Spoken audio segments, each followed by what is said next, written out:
గౌరవనీయులైన ఆంధ్రప్రదేశ్ ముఖ్యమంత్రి గారు చంద్రబాబు నాయుడు గారికి, అలాగే ఉప ముఖ్యమంత్రి గారు పవన్ కళ్యాణ్ గారికి నమస్కారములండి.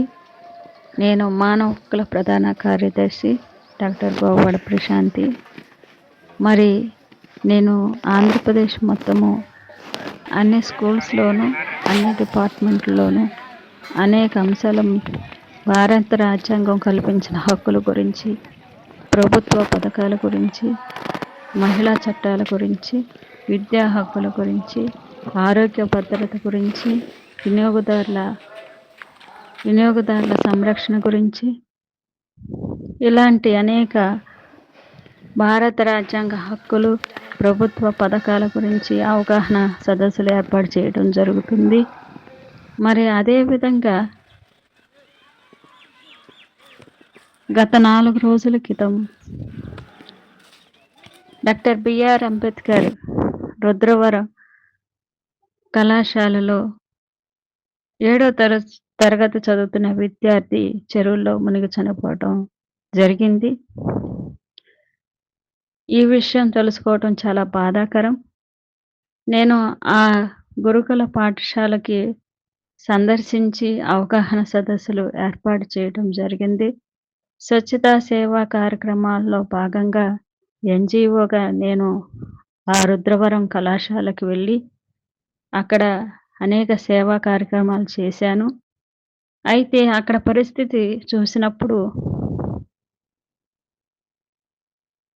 చుట్టూ రక్షణ గోడ అనేది లేదు, కంచె ఏర్పాటు కూడా లేదు.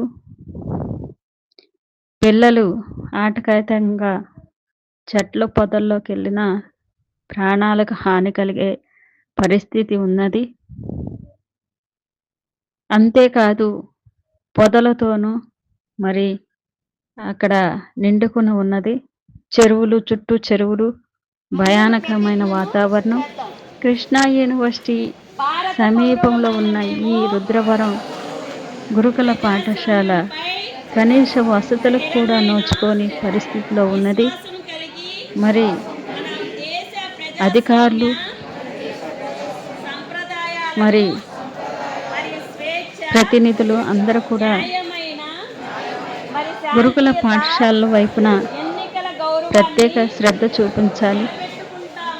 మరి అక్కడ విద్యార్థులతో సరిపడినంత సిబ్బంది లేకపోవటం, మరి వసతి గృహాలు సరిగ్గా లేకపోవటం, మళ్ళా అలాగే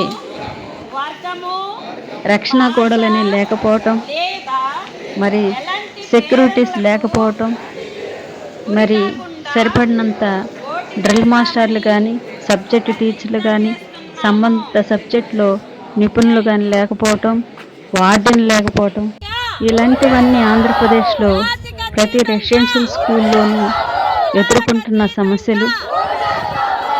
పని భారం ఎక్కువగా ఉంటుంది. మరి ప్రతి పిల్లవాడిని పర్యవేక్షించడం కష్టతరంగా మారుతున్నవి. మరి అందరూ గమనించవలసింది సార్, మరి రెసిడెన్షియల్ స్కూల్స్లో విద్యార్థులకు వాళ్ళ వసతిని కల్పించాలి. వాళ్ళ తల్లిదండ్రులు కూడా కోరుకునేది ఒకటే, పిల్లలు రక్షణగా ఉండాలని, అక్కడ బాగా చదువుకుని బయటికి రావాలని కోరుకుంటున్నారు.